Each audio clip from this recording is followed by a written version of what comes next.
Helike Saarna on palju päevikut pidanud. Ja meenutuseks, kõige varem alles olev roheline kaust pärineb 7. klassist. Kui mõtlen tagasi, mäletan end aina kirjutamas.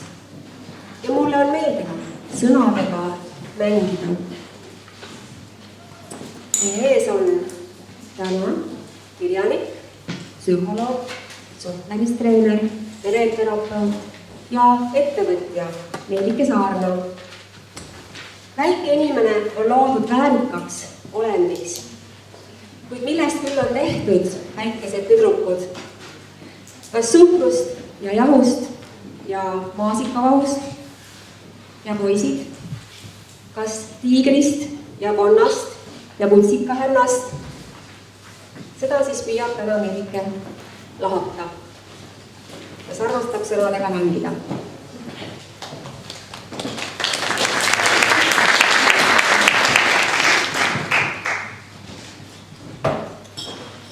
Nii, selline sissejuhatus oli minu puhul.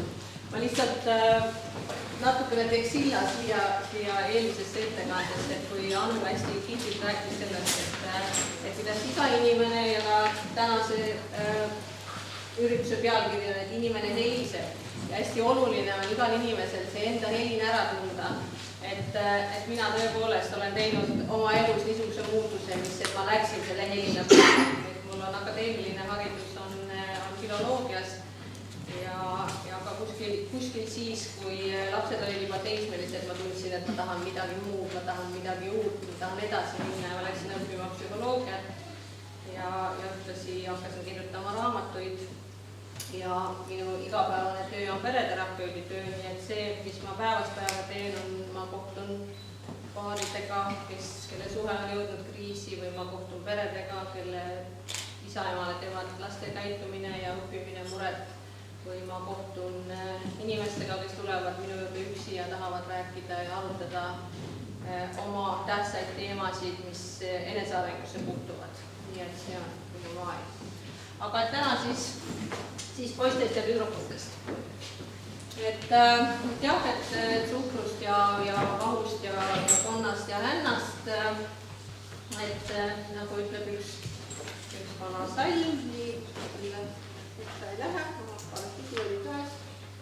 Nii, et see, et poisid ja tüdrukud erinevalt arenevad erineva kiirusega, see on tõesti ju teaduslik fakt, kuigi nagu me teame, ega siis see faktimaailm ei ole ka kuigi niimoodi kindladel jalgadel, ikka kõik muutub, kõik areneb, aga et praegune hinnang on see ja kui me mõtleme, et kuidas moodi see väike inimene areneb, siis kõigepealt ta ikkagi tõuseb püsti ja siis hakkab rääkima, mis räägib juba sellest, et mismoodi aju inimese sees toimetab ja et me liigume oma arengus just nagu siis paremalt vasakule, kuna paremal pool on kõik need liikumiskeskused ja vasakul pool siis pigem see kõik, mis puudutab meie rääkimist ja kirjutamist ja seda.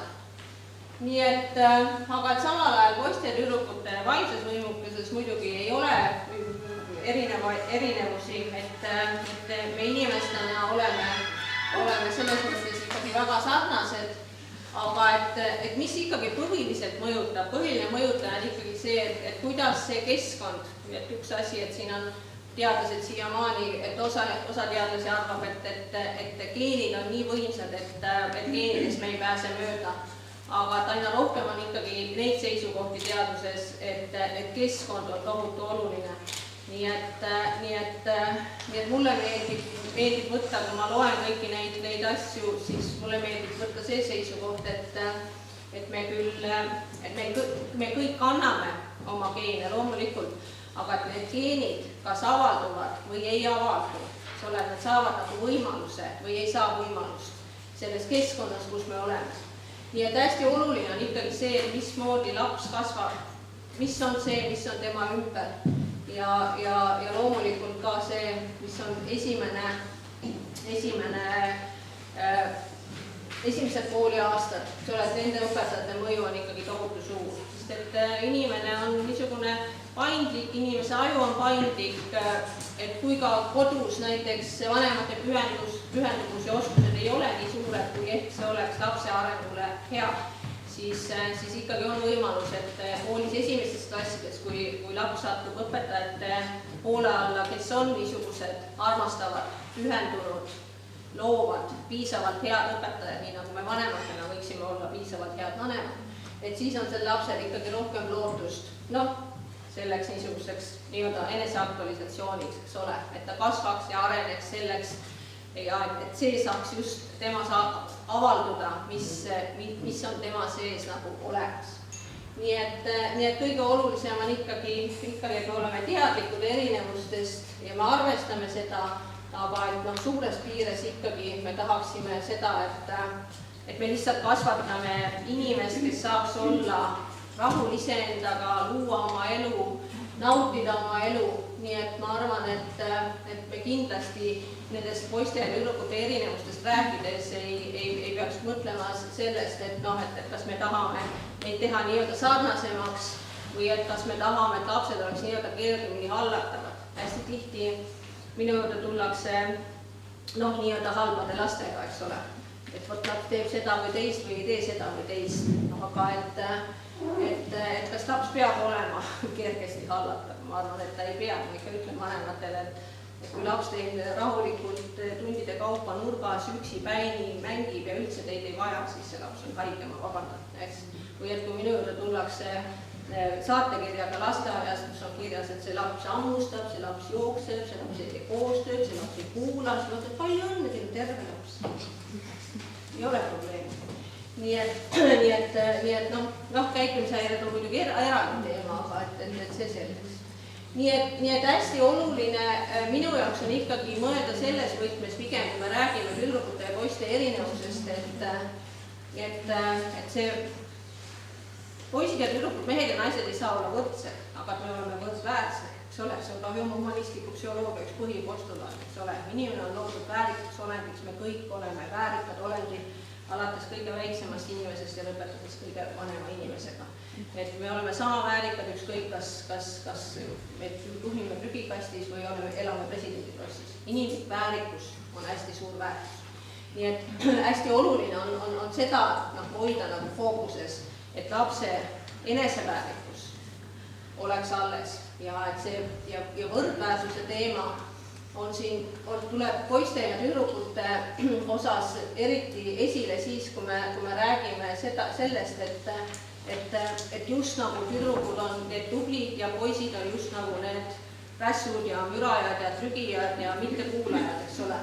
Aga et imelikult kombel mingil hetkel nagu see kuidagi teeb nagu mingisuguse lõnksu ja kõik see, mille eest tüdrukuid koolis kiidetakse, võib saada edaspidises elus neile takistavaks ja kõik see, mille üle poisse riieldakse koolis, saab selleks, mis aitab neil elus edasi nügida, olla edukas, seista enda eest, realiseerida ennast, eks ole. Et siin on nagu see koht, mida me tegelikult võib-olla peaksime kõige rohkem sättima. Nii et loomulikult on nad lihtsalt erinevad ja et siin on nagu hästi vahva niisugune näide, mis mul kuskilt jäi silma, et kui tüdruku ja poisi käest korraga küsida, et hakkame mängima, siis tüdruk küsib, et kellega ja poiss küsib, mida. Et see nagu annab viite, eks ole. Et tüdrukud on hästi orienteeritud suhetele, poisid on ka orienteeritud suhetele, aga veidi teisel viisil, aga me jõuame selleni. Nii et siin on palju erinevaid asju, millest rääkida. Nii et kui me räägime aju arengust, siis aju arenebki nagu niimoodi seest väljapoole, et poolest, et see roomaja tasand on siin, instinkti tasand on siin seljaajus ja siis see limbiline emotsionaalne keskus, mis ehitub selle peale ja ümber on siis see ratsionaalne uusajukoor, mis põhiliselt tegeleb siis mõtlemisega ja analüüsiga. Nii et ja kui me räägime poolkeradest ja sagaratest, et siis kõikidel on ju erinevad ülesanded. ja siin on ka see esimene koht, kus tulevad poiste ja tüdrukute erinevused välja, sest et tüdrukute vasakpoolkera on arengust ees nii-öelda poistel, kui me võrdleme poistega, et seetõttu tüdrukutel see rääkimine ja kirjutamine ja ka suhtlemine on palju kergem, aga et poisid jõuavad selle tüdrukutele oma ajuarengus järgi, erinevad teadlased räägivad siin erinevat juttu, et räägitakse, et põhikooli lõpuks, räägitakse gümnaasiumi lõpuks, et ütleme nii, et hilise teismea lõpp on kuskil tegelikult 24, 25, et selleks ajaks tegelikult peaksid need erinevused, arengulised erinevused olema tasandunud. Ja see arengutempo, vot siin on ka nagu see, kui me räägime sellest, et mis siis näiteks võib mõjutada seda, et tüdrukud võrreldes poistega kiiremalt küpsemad ja miks on nende reaktsioon parem ja miks nad nagu kasutavad oma kogu ajuressurssi nagu paremini poistega võrreldes, siis mul on seal mõõtkeha mõju on pannud küsimärgiga sellepärast, et osa teadlasi ütlevad, et see on bullshit, see ei ole olemas seda, et mul on siin üks joonis ka halvasti natuke, aga see valge viir, mis seal paistab, see corpus callosum, see on mõõtkeha ja see ühendab tegelikult, ma panen nüüd tagasi, et see ühendab kahte ajupoolkera ja kui see ja osa teadlasi arvavad, et kuna on leidnud erinevate uuringute kaudu, et see mõõtkeha on suurem, isegi 20% või et ta on laiem või et ta on kuidagi pikem, need uuringud näitavad erinevaid asju, aga et just seda peetakse nagu üheks põhjuseks, et miks tüdrukud nagu haldavad, nagu kui on näiteks ka keerukas olukord, eks ole, et siis tüdrukud haldavad seda olukorda paremini, sest neil on rohkem infot nagu korraga kasutuses, aga et poisid ei suuda seda oma nii-öelda ajuressursse nii hästi kasutada ja seetõttu jäävad just nagu kinni. Nii et üldjoontes võib öelda, et poiste aju küpseb hiljem ja aeglasemalt.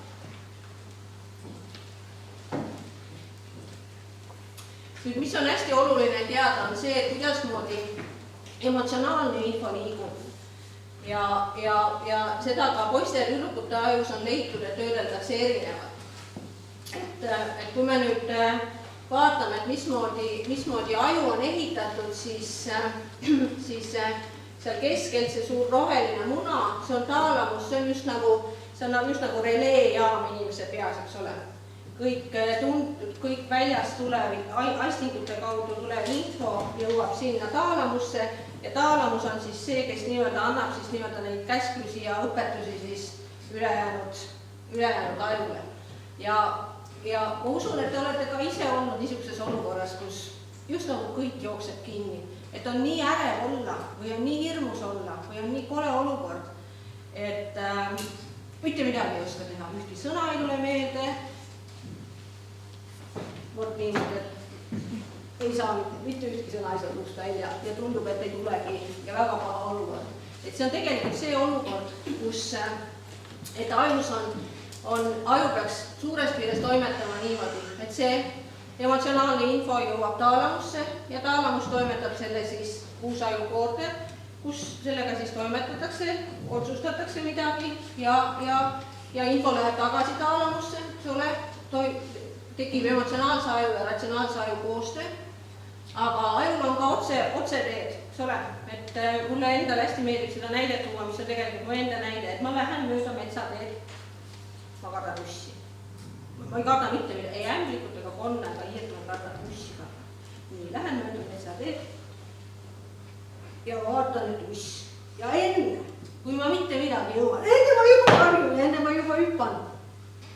Nii, eks ole, see on see. Taalamusest jõudis mandeltuuma, mis on hirmukeskus, hirmu ja viha on niisugused tugevate tunnete keskus.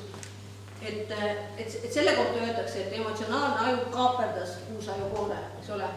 Mõtlemine hetkeks kadus, sellepärast, et info sealt taalamusest läks otse mandeltuuma, amüktala on seal kirjas.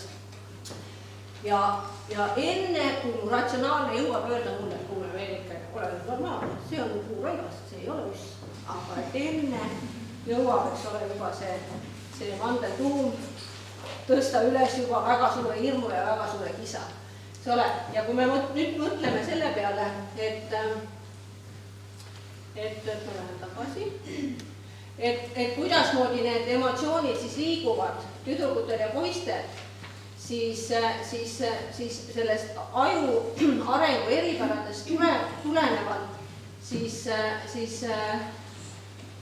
üks teooria või üks tõlgendus on selline, et tüdrukud sellepärast suudavad neid emotsioone paremini töödelda, et see emotsioon, kuna tal on rohkem ressurssi korraga kasutada, siis pigem, kui midagi juhtub või stressi olukord või närev olukord, eks ole, et siis ta kergemini leiab nagu selle tee sinna otsmikusagarasse, kus toimub siis see, et see otsmikusagar on nii nagu rahulik ja tore õpetaja, kes ütleb sellele emotsionaalsele ajule, et kuule, ei ole hullu. Rahule nüüd maha, nüüd ja seda ja 5/3 ja siis see olukord läheb mööda, eks ole. Et tüdrukutel nagu hästi läheb kergemini nagu, nad leiavad selle nii-öelda ratsionaalne ja emotsionaalne aju leiavad nagu kiiremini selle tee üles, kuidas teha koostööd. Aga et mille kohta võib ka öelda niimoodi, et kui me vaatame seda joonist, eks ole, et tüdrukutel pigem siis see emotsioon liigub sealt keskelt üles, eks ole, sinna ratsionaalde poolde. Aga poistel ta pigem liigub alla, nii-öelda siia seljaaju tasandile. Ja kui siin seljaaju tasandil on, eks ole, hirm, eks ole, instinktid, enesesäildamise instinkt ja väga tihti selles olukorras poisid muutuvad kas agressiivseks või tõmbuvad endasse, eks ole, et see on nagu niisugune kaitseline. Et need on nagu kaks niisugust, et kui me hästi jämedaid jooni tõmbame, siis see on tüdrukutel sel moel erinev. Aga et loomulikult on poisilikke tüdrukuid ja tüdrukuid poisse, eks ole, et see on ka elus absoluutselt olemas. Et see on, mis ma räägin, on ikka, et see on ilmselt suured tulbad, aga elus tegelikult suuri tulpi ei ole väga olemas, eks ole. Aga põhimõtteliselt võiks teada, sest et mis on nagu, et me mõtleme, et mis on selle info siis nagu nii-öelda praktiline pool, kuidas me saame seda infot kasutada. Et me saame seda kasutada sel moel, et poisse rohkem õpetada või suunata rääkima oma tunnetest, sest et emotsionaalsest ajust, enne kui me ei saa aru, et mis tundega on tegu, meie ratsionaalne aju ei saa meile appi tulla enne, kui ta teab, millega on tegu. See tähendab, et me kas või sisekõnes peaksime endale ütlema, et mis see on. Ahaa, ma olen pettunud, ma olen väsinud, ma olen kurb. Et alles siis, kui ma alles siis, kui see tunne on nii-öelda teadvuses, alles siis, eks ole, see uus ajupool saab meile appi tulla. Ja tüdrukud omakorda siis, tüdrukutele jälle kõige selle hästi tundlikud ja hästi paindlikud ja hästi nagu niisugused ressurssi kasutuslikud olles, jälle väga tihti, kuidagi võivad uppuda jälle oma sellesse tunnetesse ja et see on nagu see tüdrukute ohukoht.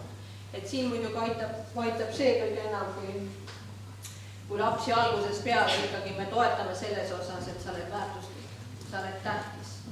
Ma armastan siin sellisena nagu sa oled. Et need on need niisugused praktilised väljutid. Aga mis veel mõjutab, kindlasti mõjutab ka hormonaalne süsteem, eks ole. Et siin on, need on teile ilmselt tuttavad nimed, sest östrogenist, progesteroonist, testosteroonist, serotoniinist ja oksütotsiinist on hästi palju juttu. Viimasel ajal ka nii-öelda eneseabiraamatud juba räägivad, eks ole, hormonaalsel tasandil näiteks, mis toimub meeste ajus ja mis toimub naiste ajus ja kuidas moodi siis neid seda suhet siis niimoodi saab lapitada, et asjad oleks hästi. Aga et igal sellel hormoonil on ju oma ülesanne, eks ole, et need ongi ju niimoodi inimese sisse pandud või ülesanne ongi see, anda erinevaid impulsse, eks ole. Ja kui me nüüd vaatame, et mismoodi hormoonid mõjuvad, siis ja milline on nende hormoonide nagu tasakaal, siis tüdrukutel ongi rohkem serotoniini ja oksüdotsiini, mis tähendab, et serotoniin on niisuguse rahustava toimega. Oksüdotsiin on see, mis tekitab niisugust lähedustunnet, koostööd soodustab, eks ole. Ja poistel on seda omakorda jälle vähem. Ja et see on nagu ka nähtav nagu paljudes niisugustes olukordades, kus tüdrukud on rahulikud ja näiteks on mingi pinge olukord, tüdrukud jäävad rahulikuks poistega võrreldes, ma mõtlen, ja püüavad rohkem nagu siis koostöö poole, püüavad seda asja nagu kuidagi lahendada niimoodi, et kõik oleks nagu kaetud, aga poisid pigem, esimesena on ikka see, et on mingisugune nügelemine ja niisugused kaitselised või agressiivsed ilmingud, enne kui tuleb rahunemine. Nii et selle hormoonivoo mõju poistel ja tüdrukutel on tõesti nii-öelda vastandmärgiline, eks ole, et kui tüdrukud püüavad rahu poole, siis poisid pigem muutuvad agressiivseks või tõmbuvad endasse. Ja ka stressi olukorras, eks ole, et kui testosteroon tõuseb, et see on, siin on väga lihtne on tegelikult seda märgata, näiteks kui me vaatame poisse ja tüdrukuid koolipingis, eks ole, siis poisid on ikka need, kes togivad midagi ja kogu aeg on neil vaja midagi liigutada ja tüdrukud istuvad nii ilusti vaikselt rahulikult, eks ole. Et see on ka see, et poistel, ka väikestel poistel, eks ole, see testosterooni mõju on ikkagi kogu aeg olemas ja need testosterooni vood, mis inimorganismis tekivad teatud intervalliga, siis kui see nii-öelda see voog on, eks ole, et siis see ju kohe mõjutab.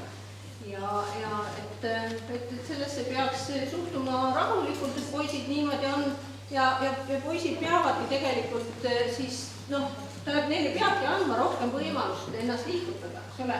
Poisid ei taha istuda. Ma mäletan, kui mu kolmas laps, kes oli poiss, läks kooli, ma läksin talle järele kooli, tol ajal oli koolivorm, oli ülikond, nii esimese klassi poistel, jah, ma läksin talle järgi, ta oli koos sõbraga laua all, kui 2 tolmu ahvis. Aga need on poisid lihtsalt, ei ole vaja pahandada poiste peale, kes on lihtsalt niisugused. Nii et hästi oluline siis on mõelda selles võtmes, et pingeolukorras poiss ja tüdruk reageerivad erinevalt ja need pingeolukorrad on ju nii koolis kui kodus ja kui on pinge üleval, siis tegelikult muidugi nii poistel kui tüdrukutel, eks ole, kui me neid võrdleme, siis tüdrukul on see midagi kiirem ja paindlikum ja poisil nagu poiss võib jääda kuidagi kinni sellesse oma mõttevoogu või et ta ei pääse sealt kuidagi välja, et kui poiss ka mõtleb välja, ma teen ühte asja niimoodi, et ma teen kõigepealt seda, siis teen seda ja siis teen seda ja siis teda segatakse, kui tundub, et see ei tööta, siis tal on hästi raske ümber orienteerida. Tüdruk võib selle koha peale, okei, teeme teisiti, siis vaatame, kuidas teistmoodi saab. Aga poiss peab natukene olema veel seal kinni seal oma asjas, enne kui ta saab ümber mõelda. Ja mis on nüüd hästi oluline nii tüdrukute kui poiste puhul on see, et tegelikult hästi tähtis on see, et meie lapsed saaksid kasvada emotsionaalselt autentses õhkkonnas. Need väga tihti on meil just nagu ka kodudes ja ma näen oma töös seda, kuidasmoodi osa tundeid nagu on lubatud ja osa tundeid on nii-öelda keelatud. Või et osa tundeid ei ole nii toredad kui teised, eks ole. Et sa võid olla rõõmus ja võid olla isegi kurb, aga näiteks kade ei tohi olla. Või et ei tohi olla vihane, viha on väga kole tunne. Nii et see viha maha surumine, selle asemel, et seda lapsi õpetada, seda tundma, kõigepealt tundma ja siis väljendama. Et see on ka tegelikult üks hästi oluline õppetund, mida nii hea õpetaja kui ka hea lapsevanem lapsele võib anda. Et ma aktsepteerin seda, et lapsel on tunded ja et need tunded on siit ja kuni siiamaani, eks ole, meil on tohutu palju tundeid ja need tunded on kõik okei. Et ei ole tunnet, mis oleks keelatud, mis oleks mitte lubatud. ja sest et tunnete aktsepteerimine on see, et ma aktsepteerin sind sellisena, nagu ma olen. Kui me saadame poisi, kes, ma ei tea, hakkas klassis lõhkuma või tüdruku, kes, ma ei tea, tegi mida iganes muud, siis saadame ta nii-öelda jalust ära, klassist välja, ma ei tea, direktori juurde, teisele korrusele rahunema, jah, et mis siis see sõnum on? Sõnum on ju see, sa ei ole okei sellisena, nagu sa praegu oled. Mina arvestan sind ainult teatud viisi, eks ole. Ja tegelikult see on üks aluseline koht, mis hiljem kerkib paarisuhetes, eks ole. Et kas me oleme armastatud sellisena, nagu me oleme, või me selleks, et olla armastatud, peame ennast esitlema teatud viisi. Aga kuhu jääb siis see, et mina pean saama olla mina, ma pean saama rõõmu tunda endast ja teha asju enda pärast. See kõik saab kannatada. Nii et hästi oluline on nendes pingelistes ja agressiooni olukordades õpetada nii poisse kui tüdrukuid seda oma viha sõnumit uurima. Nii nagu kõikides nendes käitumisolukordades on see, et käitumine on kõige õhem kiht, eks ole. Et alati, kui õpetajal või lapsevanemal tuleb see mõte, et pagan see poiss või tüdruk tegi niisuguse asja, praegu ta saab küll karistada. Siis see on tegelikult see koht, kus me peaksime uurima seda lapse häda. Sel lapsel on midagi puudu, sel lapsel on midagi vajaka. Me peame mõtlema selle peale, mis on põhjus, et ta niimoodi teeb. Nii et selle viha sõnumi uurimine on hästi-hästi oluline ja just poistega. Sest et tüdrukud on verbaalselt osavamad ja nad valdavad seda paremini ja ma ei tea, võib-olla kunagi tuleb see aeg, kus ma ei kuule oma nõustamistoas seda lauset, et kui me räägime tunnetest, siis üks hiljutine näide, üks ei meesust tunnetest, kui mingi eitamine. Ei, aga läks aega mööda ja ta hakkas rääkima tunnetest. Ja ta oli ise väga rõõmus sellele. Nii et arengud on võimalikud. Nii et kõikides nendes stressiolukordades on hästi oluline aru saada, et limbiline süsteem ehk siis emotsionaalne keskus võib meie uusajukoore kaaperdada ja meie mõtlemise täiesti blokeerida. Ja see on ka see olukord, kus õpetaja klassis ütleb mingile kõikus poisile või tüdrukule, et jälle sul läks valesti. No kuidas sa oled niisugune riiukukk? Miks sa niimoodi tegid? Ja kohe, kui tuleb negatiivne emotsioon, võib tekkida plokk. Ja siis ei saa see laps enam õppida, et ta ei saa seda ülesannet enam edasi lahendada, ta ei saa seda lugu enam edasi lugeda, sellepärast, et ratsionaalne aju on mingiks ajaks halvatud. Sest et emotsionaalne aju ei lase see toimuda. Emotsionaalne aju tahab enne rahuneda, siis nad saavad teha jälle koostööd. Nii et tegelikult on hästi-hästi oluline teadmine see, et kui palju tegelikult laste õppimist ja õpitulemusi ja käitumist mõjutab see, et kui palju nad millistes suhetes nad on oma kodus, kui palju lapsevanemat on tema jaoks olemas.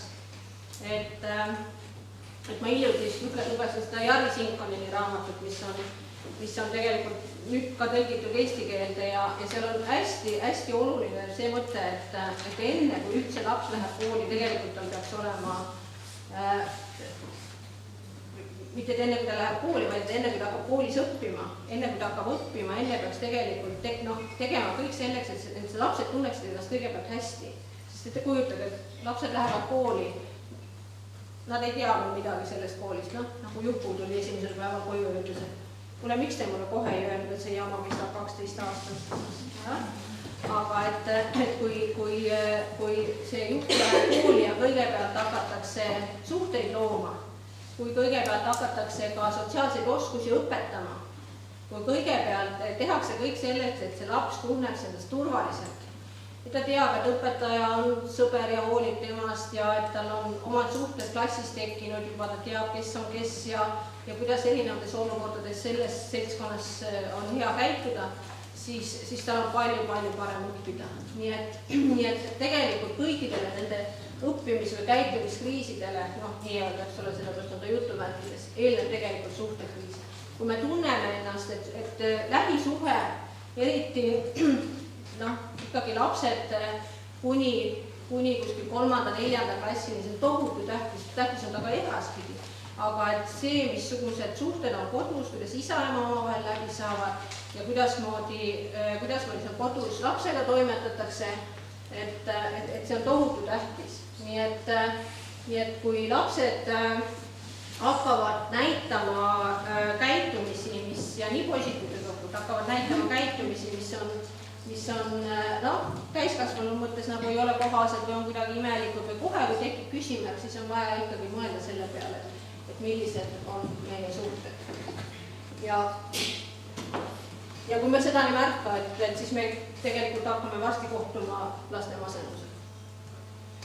Aga et kui me räägime nüüd tuleme jälle, et vahepeal ma rääkisin rohkem nagu nii poistest kui tüdrukutest, aga et räägime jälle poistest ja tüdrukutest neid vastandamata, aga lihtsalt märgates, siis kui me vaatame nii suhtlemist kui ka õppimist, siis see on erinev. Et tüdrukud on verbaalsed, kui te vaatate ühte tüdrukute nii-öelda kampa koos, kas siis hoovis mängimas või koolis vahetunnis, siis nad on kuidagi nagu nii üks, eks ole, kõik seal sätistavad ja kõik kuulavad ja loomulikult on sealgi omad hierarhiad, kuid see hierarhia ei ole tüdrukute seltskonnas kunagi nii tähtis kui poisterannas. Et poistel on hästi oluline see, et kui nad sisenevad mingisuguse uude seltskonda, siis tegelikult on kohe vaja see hierarhia panna paika. Ja siis nad panevad selle paika, ahah, sina oled boss, sina oled bossi asetäitja, teised on liikmed, eks ole, nii, teeme asju, kohe toimub rahunemine, aga nii kaua, kuni seda bossi veel ei ole, et nii kaua on võitlus, eks ole. Aga et tüdrukud pigem püüavad luua niisuguseid võrdsel alusel suhteid. Ja ka niisugustes, täiesti lihtsalt käitumuslikult, eks ole. Tüdrukud on need, kes rohkem nagu on kuidagi kehaliselt lähemad tahavad olla. Poisid on need, kes oma lähedust kuidagi teistmoodi, eks ole. Et kui ka väike tüdruk tahab kallistamist ja musitamist, siis väike poiss võib teha niisugust äraminemise nägu, eks ole. Aga kui siis poisid teeme kallistust, teeme paksu, käe ära, see ei jõudnud. Et kui me teeme selles või kuidas isad ja pojad müravad, see on nende lähedus, eks ole. Emmed võtavad paisu ja silitavad ja musitavad ja ma armastan sind ja nii tore ja isad on nii, müravad. Kuidas on, jah, tule poksime vastu, jah. Et see on ka põhjus, miks poistel on hästi vaja isasid, sest et nende lähedustunded ilmnevad natuke teisel viisil kui tüdrukutel. Nii. Et kui olen siia pannud mõned uuringutes märgatud erinevused, et mismoodi, et see on nüüd see, et mismoodi, mida võiks kasutada sel puhul, kui me räägime, et tüdrukud ja poisid õpivad erinevalt, nad omandavad materjali erinevalt ja tegelikult see on hästi oluline ka tunnis märgata, et mismoodi tüdrukud liiguvad oma ülesandeid lahendades, eks ole, tüdrukud tihti loovad mingisuguse isikliku sideme või otsivad mingi ühe näite, mis nendel on tuttav ja selle peale siis ehitavad nagu selle suurema reegli, aga poisid liiguvad vastupidi, eks ole, enne on nagu see suur reegel ja selle sisse siis tehakse niisugune peenendunud maailm, eks ole. Et liikumissuunad selles mõttes on erinevad. Aga et siin on ka natuke erinevusi, et kuidasmoodi selle konkreetse või abstraktse mõtlemisega poiste või tüdrukute puhul on, et lapsed üldse õpivad nagu hästi lihtsamini, kui neil on nagu mingi praktiline, eks ole. Mitte, et me räägime, ma ei tea, kuidas automootor töötab niimoodi sõnadega ja võib-olla joonistega, vaid me lähemegi, ma ei tea, auto juurde ja vaatame, kuidasmoodi teeme kapoti lahti ja vaatame, kuidasmoodi need asjad seal kõik töötavad. Et see on lihtsalt, et tüdrukud valivad siis, tüdrukud võib-olla vaataks meelsamini, võib-olla, et kui sõmblusmasin töötab või et kui auto töötab, aga see võib olla nii ja naa. Et nagu mul on praegu Inglise kolledžis üks loendusari ja siis ma rääkisin poiste tüdrukute erinevusest, siis küsisin isade käest, et ütleme, et kui sinu poeg tahaks heegeldada, et ühel päeval tuleb poeks juurde roosa selle lõnga kera ja heegelnõela, mis issin, ma tahaks õppida heegelit. Et mis sa siis ütled? No isad olid natuke kohmetud selles osas, aga poiss tahab, ütleb, et kuule, ma tahan õppida, et näita, kuidasmoodi see, ma ei tea, kuidas sa ikka selle auto käima paned, ahaa, niimoodi jah, et see on nagu rohkem okei. Et siin on nagu see, et mismoodi me suhtume ka sellesse, et me märkame erinevust, aga me ei pea neid erinevusi tasandama, aga et me võime nagu laiendada kummagi vaatevälja, eks ole, et mul ei ole isiklikult midagi selle vastu, et mees mulle näiteks roosa salli heegeldaks, eks, ja mina võin omakorda autoga teenindusse minna. Aga et lihtsalt siin on hästi oluline see, et igaüks saaks oma seda iseennast nagu oma eripära, oma tugevusi realiseerida. Et koolis on küll hästi oluline märgata seda, et poisid ja tüdrukud, et see tulemus oleks parem, et kool on nagu hästi orienteeritud sellele, et kool on nagu orienteeritud rohkem tüdrukutele, et kõik istuvad vaikselt ja kuulavad ja nokitsevad ja teevad, aga see on tõesti, see on tüdrukutele omane, et tüdrukud taluvad paremini mugavust, niisuguseid rutiinseid olukordi, poisid muutuvad rahutuks, eks ole. Ja tüdrukud istuvad ilusti oma pingi poole peal, aga kui poiss ja tüdruk koos istuvad, siis poiss laotab kõik mõisted laiali ja tüdruk on seal väikse nurga peal, eks ole. Lihtsalt see on nii, aga kui me neid erinevusi ei tea ja kui me teame, siis me saame arvestada ja siis tegelikult on kõigil parem olla. Nii et ja on hästi, näiteks siin on täiesti õpetajate näited, eks ole, et kui me kirjandusest räägime, siis kui on mingi teosanalüüs, tüdrukutele meeldib alati rääkida sellest, et mis suhted ja kes kellega käis ja kes keda armastas, eks ole, mis iseloomuga keegi oli, aga poisid vaatavad nagu natuke laiemalt ja ei süvene niivõrd nendesse suhetesse. Ja kui me räägime reeglite rakendamisest, siis poistel on nagu niisugune praktiline intelligentsus, et mõnes mõttes võib olla suurem, et nad võivad märgata nagu niisuguseid nagu reegli ja elu seost paremini.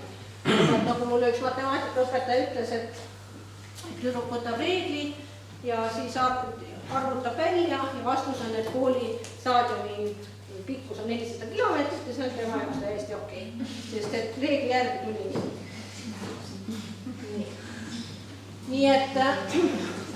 Nii et poistel ja tüdrukutel on ka palju niisuguseid erinevaid tunnetuslikke aspekte erinevad. Nii et näiteks öeldakse, et tüdrukud kuulevad paremini kui poisid, mistõttu poisid võiksid istuda eespool, eks ole.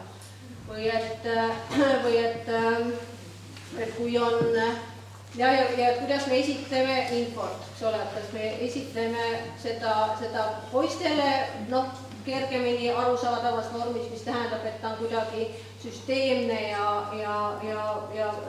poisile sel hetkel nagu arenguliselt kohane, eks ole,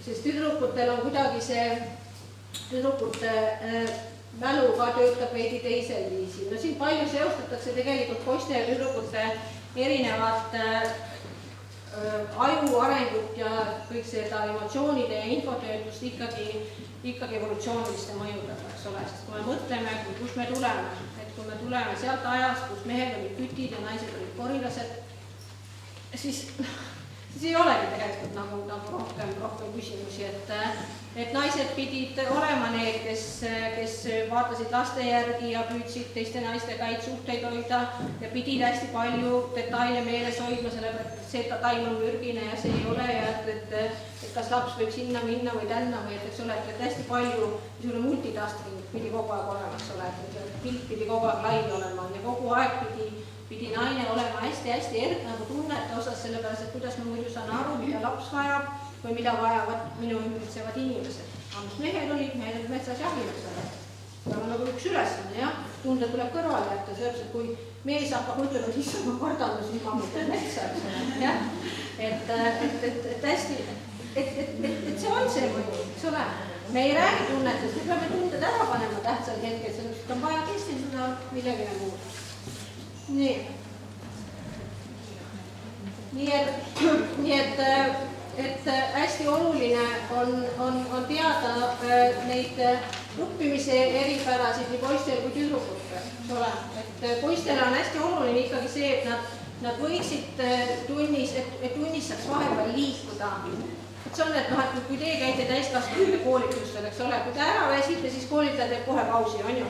Jah, teeme energiapausi, eks ole, joome kohvi või teeme mingit naljaga tarjutust või teeme mingi mõttemängu, et ergutada, jah? Aga et koolis võiks olla see sama, eks ole, aju väsib ära.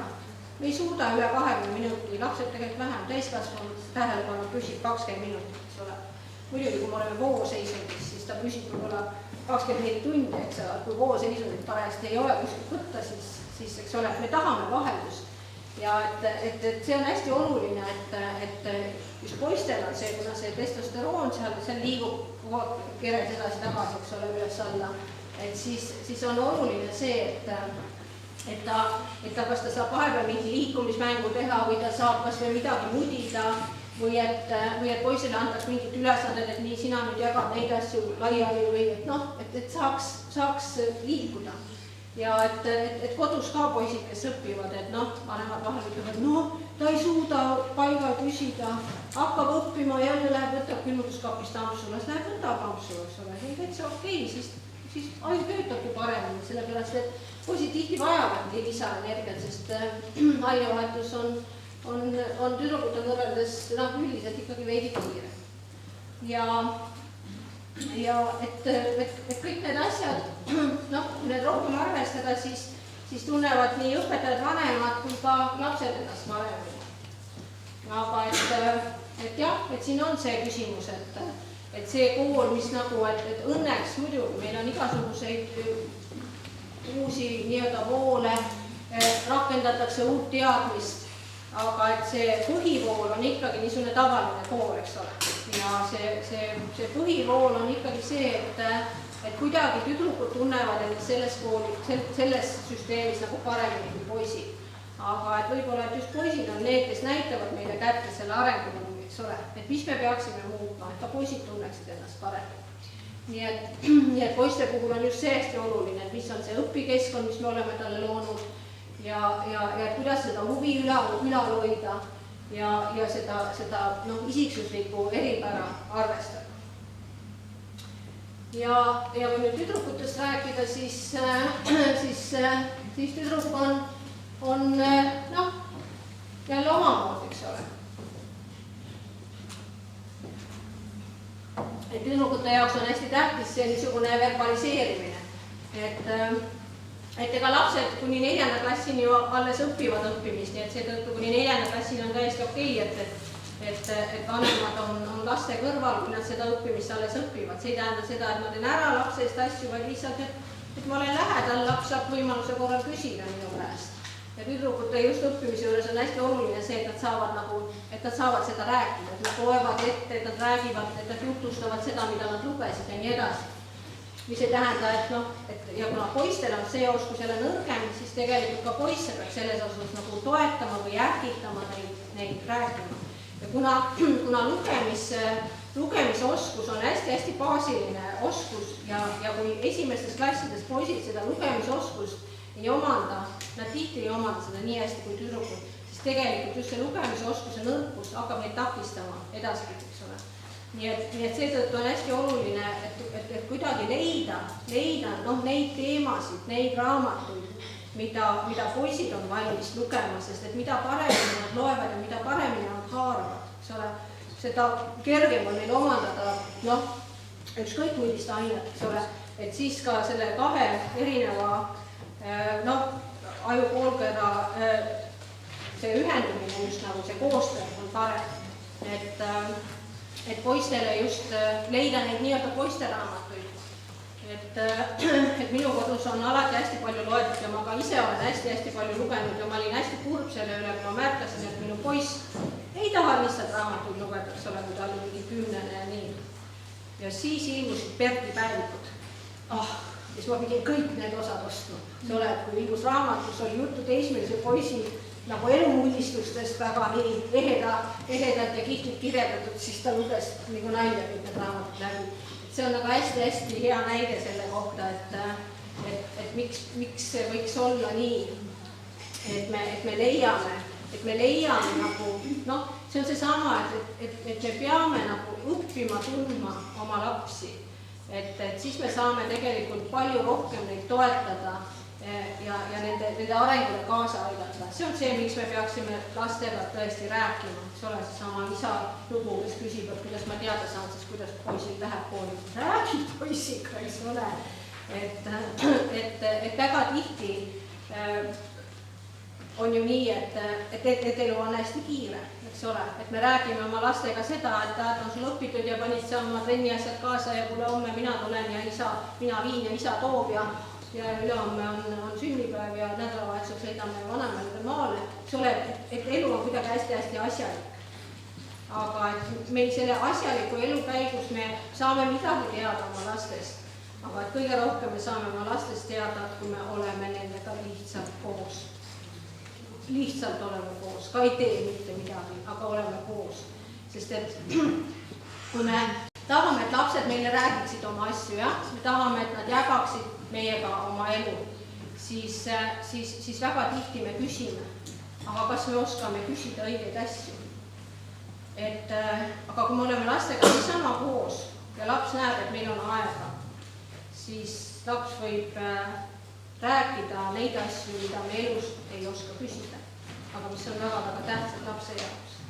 Et selles mõttes see niisugune koosolemise aeg on hästi-hästi oluline.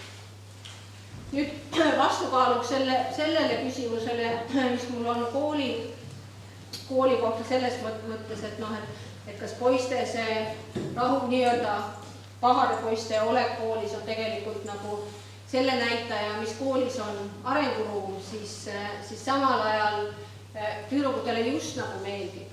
Aga et kas see tõesti on ka alati nii, et neile tõesti meeldib või nad lihtsalt on teistsugused, et nad pelgavad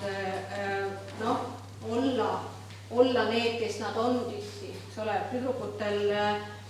kuna tüdrukutel on suhted hästi tähtsad, siis kuidagi tüdrukute sees on see innete saamine ja suhtlemine õpetajatega ja teistega on kuidagi omavahel seotud. Ala, et kui ma olen nii-öelda rumal, kui ma saan halva hinde, siis lähevad ka suhted nagu nässu, eks ole, et õpetaja võib-olla, meie suhted saavad kahjustada, kui ma olen 3, parem on olla 5 ja siis on suhted ka paremad. See on ka üks niisugune mõttemaailm, mis võib tulla kaasa paari suhtesse lõpuks, eks ole. Et niisugune mingi kaalumine ja hinnangulis kogu aeg. Nii et siin on hästi oluline ikkagi turgutada nagu tüdrukute niisugust iseolemist ja julgust ja et nad julgeksid rohkem välja öelda seda, mida nad tegelikult arvavad. Sest see on just see ohtlik koht, eks ole, et kui tüdrukud lähevad selle kaasaandega ellu, et ma ei julge öelda, mis ma arvan, et ma parem ei ütlegi, sest et äkki ma saan vastu näppe. Et see võib anda ju tagasilööki elus, et see ei vii edasi. Ja ükskõik, kas poisil või tüdrukul õppimine ikkagi sujub paremini, kui õppija tunneb ennast turvaliselt. Ja siin on just see Soome mudel minu meelest hästi hea, et me loome kõigepealt nagu suhteid ja alles siis hakkame õppima. Ja just need lähisuhted on ka ikka hästi-hästi olulised, et see ei ole üldse mingi üksik näide, vaid see on täitsa, et selle ma võin öelda, et see on tegelikult väga üldistav näide, et kui ma räägin, et minu juurde tuleb üks 4-liikmeline pere, kus on isa, ema ja 2 last ja poiss on 12 ja isa ja ema ütlevad, et me tulime sellepärast, et meie poeg õpib väga halvasti, me oleme kõiki asju proovinud, mitte midagi ei aita, nii palun tehke laps korda. Hakkame olukorda uurima siis, ja olukorra uurimise käigus siis ma esitan poisile seal, siis kus kõik on pereteraapia mõte ja ongi selles, et kõik tehakse nähtavaks, eks ole. Kõikidest, et see pereterapeut on nagu selline lapsesuu, tema julgeb öelda välja asju, mis peres võib olla, eks ole, elevant keset tuba, kõik käivad niimoodi ettevaatlikult ümber elevanti, keegi ei räägi elevantist, jah. Ja mina küsin poisi käest, et kuule, aga et mis sa arvad, kui sina õpiks hästi, kui kõik oleks viied, mis siis oleks kodus teisiti? Ma mõtlen, mis oleks teisiti. Või no kuidas ma viitele? Ma mõtlen, mis oleks teisiti? Mis mõtles? Tükk aega oli vaik.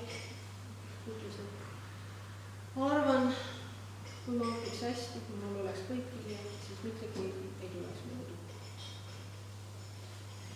Ja et hästi tihti see, et et see on nagu hästi oluline märkamise koht, et kui te märkate kas oma lapsed või ka teie õpetajad ja noortejuhendajad, nii-öelda võõrad omad lapsed, eks, et siis alati, kui laps tuleb nii-öelda oma õppimisega, et selle probleemiga, et ta ei saa hakkama, et tal on abi vaja, siis väga tihti tal on vaja tegelikult, tal on vaja kontakti, tal on vaja sind. Et hästi tihti nendes olukordades aitab see, et kui vanemad tegelevad teadlikult oma aja juhtimisega ja leiavad selle aja, et nad on lastega koos. Väga tihti ka täpsustatakse, nii, mis see on? Päästed ketid. Nii, mis me nüüd teeme? Mis ta on praegu? Millega? Mingi on siin. Äkki sa tegelesid? Jah, kus ma jäin? Peaks olema lastega koos. Et hästi tihti on, vanemad arvavad ka, et nad ütlevad, ühed poolt nad ütlevad, et issand, kus me võtame selle aja, ja teised ütlevad, et kui ma võtan selle aja, aga mul ei saa olla kunagi nii palju aega, kui laps vajab. Aga et mis te arvate, kui palju lapsed tegelikult vajavad niisugust otsest kontakti? Eks ole, see, et me oleme lapsega ühes ruumis, et ma teen suppi, alasin kassi välja ja koera sisse ja vaatan samal ajal internetti ja hüüan midagi mehele ja see multitasking, mis meil kogu aeg elus toimub, eks ole, et see on kontakt lapsega, eks ole. Lapsega kontakt on see tõesti, et me oleme samas vaimses ruumis, et seetõttu mitte kunagi ei tohiks õhtus unejuttu asendada plaadiga, eks ole, kõrvaklappidega, kus tuleb muinasjutt, ma väga palju seda viimasel ajal kuulen kahjuks. Paneme jah sulle muinasjutu CD ja ma ise lähen teise tuppa, ma ei tea, pilvele värga vaatama, mis tahes, ma ei tea, mis teeks on.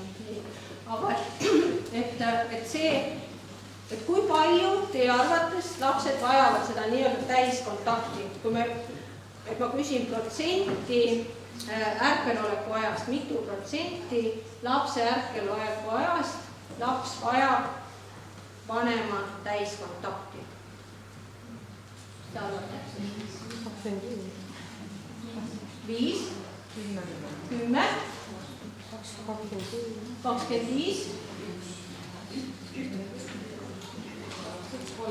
30 on nii-öelda õige vastus. Suures piires 30. Kui te jõuate koju kell 6 ja kell 9:30 hakkavad lapsed magama sättima, siis tund aega sellest, kui te olete tõesti täiskontaktis, eks ole. Ei mõtle homsele koosolekule, ei mõtle, et pesud on pesemata, mitte millegi, et emal on helistamata, olen lapsega keskendunud temale, sest et hästi tihti vanemad arvavad, et see, et me oleme lihtsalt koos, et sellest on piisav, aga sellest ei piisa. Lapsel on vaja privaatset kontakti, et see on hästi-hästi oluline. Ja kõik lapse õppimised ja käitumised, et see on hästi nähtav. Kõik õppimised ja käitumised paranevad, kui laps tunneb ennast hästi selles mõttes, et ta teab, et tal on olemas hea emotsionaalne kontakt oma vanemaga. Mis tähendab hea emotsionaalne kontakt? Mis tähendab üldse emotsionaalne lähedus? Ükskõik, millises suhetes me oleme, paarisuhetes või lastega suhetes või kolleegi või sõbra suhetes. See tähendab seda, ma tean, et sa oled minu jaoks olemas siis, kui ma sind vajan.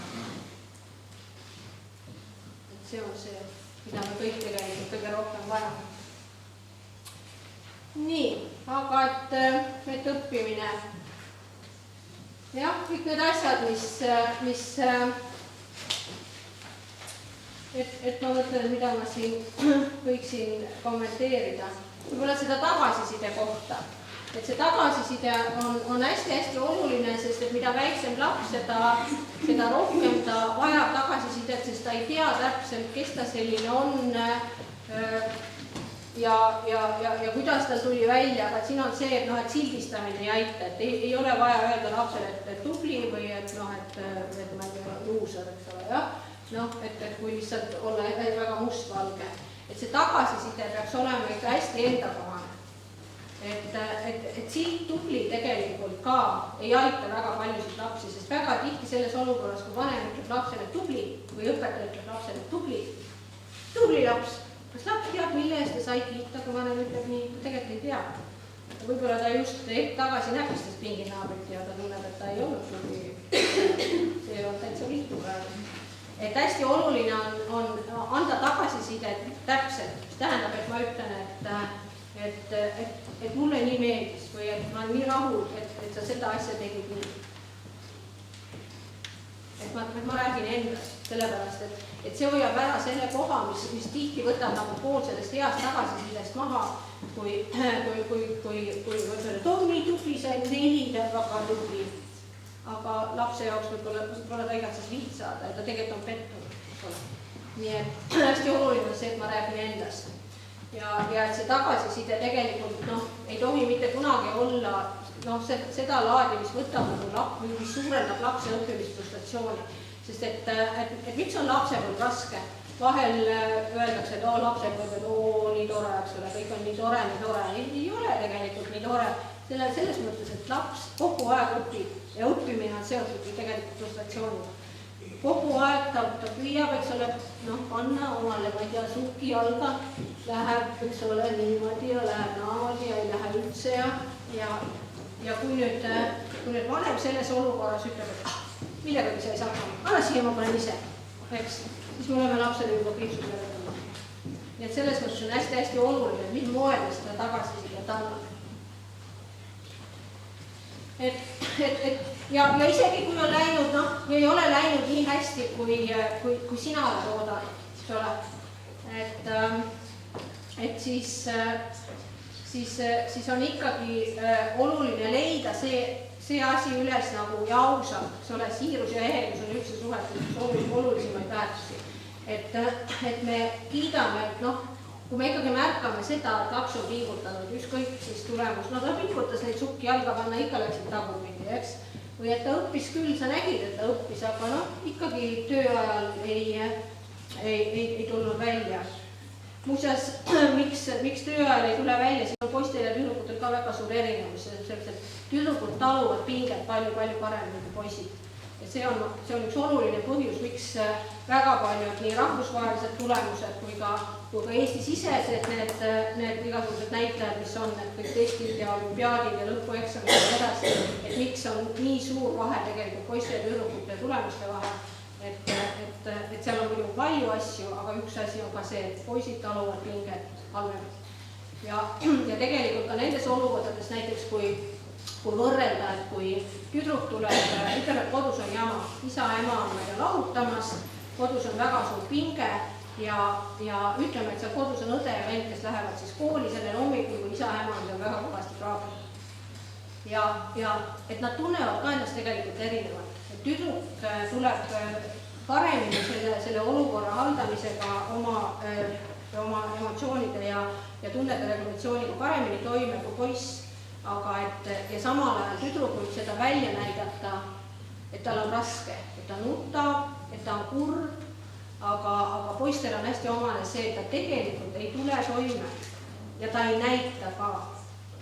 Et see on nagu hästi-hästi tähtis koht just poiste jälgimisel, kui te teate, et seal taustal võivad olla mingid keerukad asjad, et ikkagi nad saaksid sellest rääkida, et see oleks rohkem okei, et poisid ka räägivad tunnetest ja poisid ka nutavad ja et lihtsalt, et me oleme kõik inimesed. Vahel on nõustamistoast, inimesed lähevad välja, mul on seal alati on taskurendid ja see on hästi nagu tavaline ju, et rasketest asjadest rääkides inimesed hakkavad nutma ja siis teinekord ütleb, et inimene hakkab ära minema ja siis ütleb, et ma vabandan, et ma nutsin. Siis ma küsin, et kui ta naerab, siis ka nagu vabandada. Need on täpselt võrdsed tunded. Meil on tunded, lihtsalt meil on tunded. nii et hästi oluline on selles pingeolukorras tõesti poisse paremini jälgida, sest et tüdrukute depressioon, kui me juba räägime depressioonist, mis tekib mingist kuhjumisest ja tunnetega mittetoimetulekust, siis tüdrukud näitavad seda pigem välja ja tüdrukud näitavad seda ka väga paljude käitumistega välja, eks. Aga poisid pigem nagu hoiavad seda enda sees ja varjavad ja see on väga ohtlik. Nii. Et milline see on, ma kohe meelega panin tõubani sinna kahjumik täiskasvanud. No tõesti on, kui me ikka lapse tundeid ignoreerime, see on kõige raskem asi lapsele, sest et ja me just nagu ei sekku, ütleme, et ise tegid jama, ise vastutades. Laps ei vastuta, täiskasvanu vastuta. Et ikkagi, kui me räägime kuskile, see on seaduses kirja pandud, millal laps saab täiskasvanuks ja millal tegelikult nagu vanemlikud niisugused õigused ja kohustused nagu suures piires, siis võib öelda case closed, jah. Aga et ikkagi ja teisele siga on üldse hoopis eriline, eks ole, kus kõik on täiesti sassis.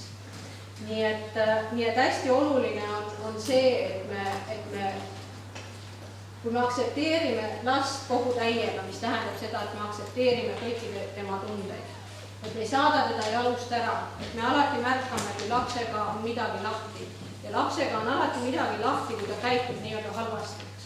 Mida hullemini laps käitub, seda hullemini ta ennast tunneb. Ja väga kahetsusväärne, et väga tihti nendes olukordades, kus laps tunneb ennast väga halvasti tegelikult ja näitab seda käitumise kaudu, ta hoopis saab karistada. Aga et see karistus ei aita, eks ole, see karistus võib lõpetada, nii nagu ütleb piitsaprääniku asjad, see võib lõpetada ajutiselt selle tegevuse, aga et kui see vajadus, valus vajadus on katmata ja eelkõige väga tihti see on ikkagi just see, et vanem ei ole lapse jaoks olemas, siis ta lihtsalt, see on nagu võilind tuleb kivi alt välja, ta käitub siis mingil muud moel, eks ole, jah. Nii et see on küll see, mida kindlasti ei tohiks teha ja millest peaks kindlasti rääkima ja siis vanematega, kui selliseid märkate. Ja lõpetuseks mõned niisugused nii-öelda lihtsamad asjad või et mingid nii-öelda nipid. Et sildistamine on alati ohtlik ja et kui me räägime tüdrukutest ja poistest, siis on mingid, usun, et te võiksite siia lisada veel vähemalt 10 mingit niisugust sildilaadset ütlust, mis meil kultuuriliselt nagu olemas on. Aga et see, et ma tahan öelda, jah, ma vanemana tahan ja õpetajana tahan väljendada ennast ikkagi ka selle suhtes, mis mulle ei meeldi, selle asemel, et ma sildistan, selle asemel ma võin olukorda kirjeldada.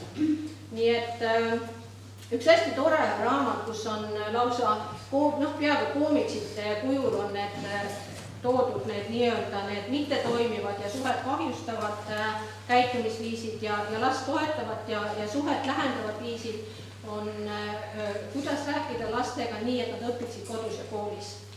Et see on minu mõelest niisugune raamat, mida kindlasti võiks vähemalt sirvida. Ta on hästi lihtsalt üles ehitatud ja hästi selged mudelid.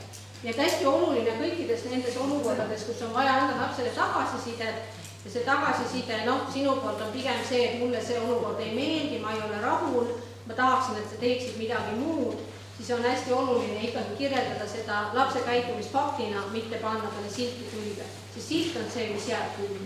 See jääb külge, sest laps ei tea, kes ta on, aga täiskasvanu teab, ta peab lugu täiskasvanud inimesest. Ja kui meie täiskasvanutena talle ütleme, et niisugune oled, yes boss, olen selline, väga kuhu. Nii et ja ka koolis ja ka huviringides ja sõpruskondades väga tihti ikkagi tekivad seal, klass on ju ka ja iga ring või ja ka pere, eks ole, see on mingis mõttes, see on grupiprotsess. Ja grupis väga tihti tekivad nii-öelda düsfunktsionaalsed rollid, eks ole, kes on patuainas ja kes on ingel ja kes on märter ja nii edasi, eks. Ja lastel ka tihti on see, et tekib mingi asi. et mul üks ühisgümnaasiumi õpetaja rääkis, neil oli üks poiss oli, keda kahtlustati varguses. Ja noh, et ega seal ei saanudki aru, et kas ta siis võttis või ei võtnud, aga kuna oli oht, et see silt jääb külge, siis õpetaja esimesel võimalusel lasi sellel poisil viia mingi klassis kogutud raha, ma ei tea, kuskile sotsiaalpedagoogi kätte näiteks, et noh, loomulikult ta viis selle ära.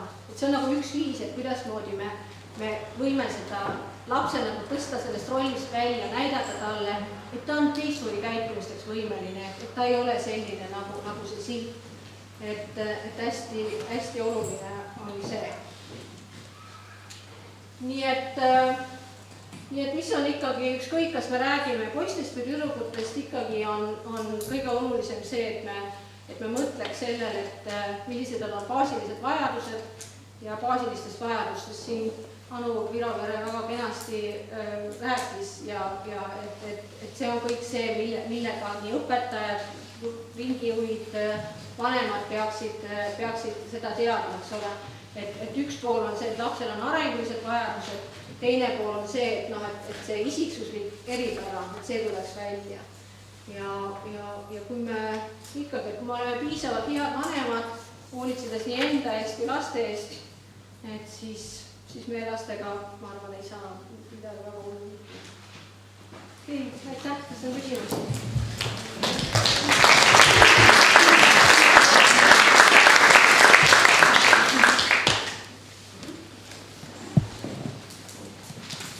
Teie ettekanne ja Eestis olev selline ametipost nagu soovolinik, et kuidas nad omad seotud.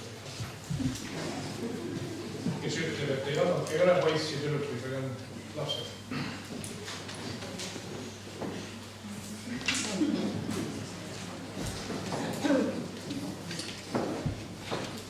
Ma arvan, et on lapsed ja on poisid ja tüdrukud. On väga lihtne. Ei ole vaja ju liiga keeruliseks teha.